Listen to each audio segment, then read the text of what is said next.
Chris Farbling, KC 81 FM.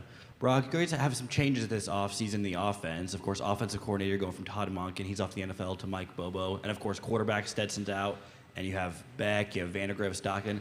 I was going to ask, how seamless has the transition been from one offensive coordinator to the other? And also, what's your chemistry been like with Carson Beck?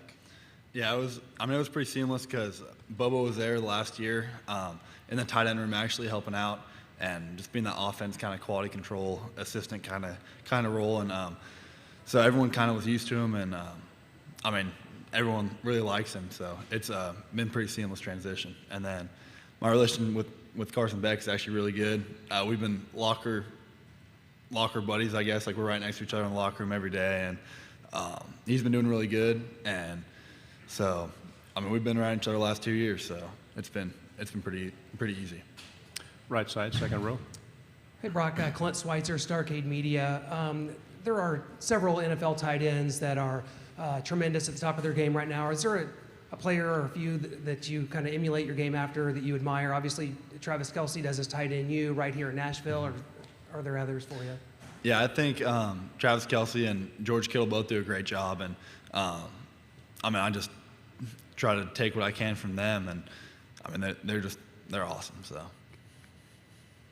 on the aisle here, Joe Cook, Inside Texas. A.D. Mitchell obviously transferred to Texas. What did he bring? What did you see from him when you were a teammate with A.D.? Yeah, A.D. was a beast. He was one of the twitchiest dudes I've ever seen. He'd take one step and be the opposite direction and at full speed, and he's just an impressive player, and I'm just hoping for the best for him at Texas. Right side, third row. Hey, Ben Bobick, Local 3 News in Chattanooga. You've been around the program the last few years, but so is a guy like Ladd McConkey in the wide receiver and tight ends room. How important is it having a guy like Ladd who's worked his butt off to get where he is, like you guys, but also just as a leader in the program, in the wide receiver and tight ends room, but also the team as a whole? You said, what is it? Can you repeat that, please? Yeah, no problem. Having Ladd McConkey in the wide receiver and tight ends room as a leader, and what's it mean for the younger guys and obviously as the team as a whole? Oh yeah, he's an awesome leader. He's kind of like me. He kind of leads by example, and he does a really good job at it. And he just comes in with a positive mindset and a smile on his face every day. So I feel like that kind of brings the whole team's vibe up a little bit, and he just does everything right. So on the aisle, third row. Sam Penny, Channel 9 in Chattanooga. You guys have seemed to build a lot of talent in that tight end room. Obviously, you had Darnell going to the NFL last year. Yourself, you're one of the top tight ends in the country. You got Pierce and Lawson coming in as well. You're kind of building tight end university there. What's it like in Georgia that's really allowing you guys to grow and develop to be the best versions of yourselves you can be? I think a big thing it has to do with is Coach Smart and his staff, and especially Coach Hartley, who coaches the tight ends. And he's a great football coach, as well as coaching us off the field and trying to have us be the best version of us that we can, and be a great father, friend, and just kind of everything off the field too. Left side, fourth row. Tyler Shaw with KBTX and College Station. What are some of the challenges of getting to and winning a national championship, and then what do you anticipate are going to be some of the hurdles you guys will go through, going for a third one this year? Yeah, I think Coach Mark talked about it a little earlier, but it's kind of like the whole thing that better never rests, and we're trying to battle complacency. And coming off of 2 national championships, we're just trying to stay hungry and be the best we can be every single day. And I feel like we've been doing a pretty good job at that, and we just got to keep it going throughout fall camp and into the season. Right side. Noah Groniger, Starcade Media. What makes Georgia, Athens, Sanford Stadium a special place and atmosphere within the SEC? I think it's so special just because of our fans. They're we have our national championship parade. It was freezing the first year, and they packed out the stadium. They were all lined up on the streets, just cheering us on, and they just have a huge commitment to us, and the community does too. And it's just awesome to see. Left side, second row. Hey, Brock. Jeff Spiegel, ABC 3340 in Birmingham.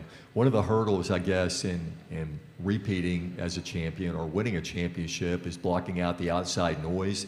There's been a lot of that since you guys won the most recent championship. How is the team handling that, and what can you say about the program in terms of accountability and discipline? I think we have a very strong culture among players and coaches and everything, and we've had numerous meetings about just what we can do better on and off the field, and I think we've done a pretty good job at blocking out the outside noise and focusing on ourselves and focusing on the stuff that we can get better at personally. Front row. Hey, Brock, good to see you again. Yes, sir. AP Stedham, AP and Kelly, as we see at Syndicated Radio. Brock, what are some of the hurdles you're trying to jump this year to be better? You know, you've done so many things in your career right now, winning championships and accolades and things. What are you trying to do this coming year? One of the things I'm trying to do better at is be a better leader, because now I'm the old guy in the room somehow, and I felt like time flew by, and I feel like just yesterday I was sitting in the same seat as those freshmen, and it's a little nerve-wracking, but for those guys, and I'm just trying to help them the best I can and lead by example, and I guess just maybe try to be a better vocal leader and say something when something needs to be said. Last two questions over here, and then pass the microphone to your right, please. Brock, Ben Bobick, Local 3 in Chattanooga again, man. Last year, it seemed like the team took on that mantra of being the hunters. Is that something that's carried over to this year, or is it something new that you guys are sort of adopting within the team? Yeah, I mean, that carries over. Obviously, we always want to be on the hunt and never be hunted, but also, like I said, better never rest. So just got to keep getting better every day, because if we're not getting better, we're getting worse, and everyone's trying to catch up to us. So. Final question. Okay. Yeah, Brock, I asked Kamari this earlier as well. Obviously, you're switching offensive coordinators this year as well. What have the changes been like there? Do you feel like it's business as normal? Is it exciting going into this year? About the offensive coordinators, you said? Yes, sir. Yeah, I mean, like I said, Coach Bobo was in the tight end room last year, so it was an easy transition, and he brings a lot of the same offensive stuff to the table as Coach Monkey did, and so he'll be throwing a few wrinkles here and there, but it'll all be same players, and just got to do the same thing.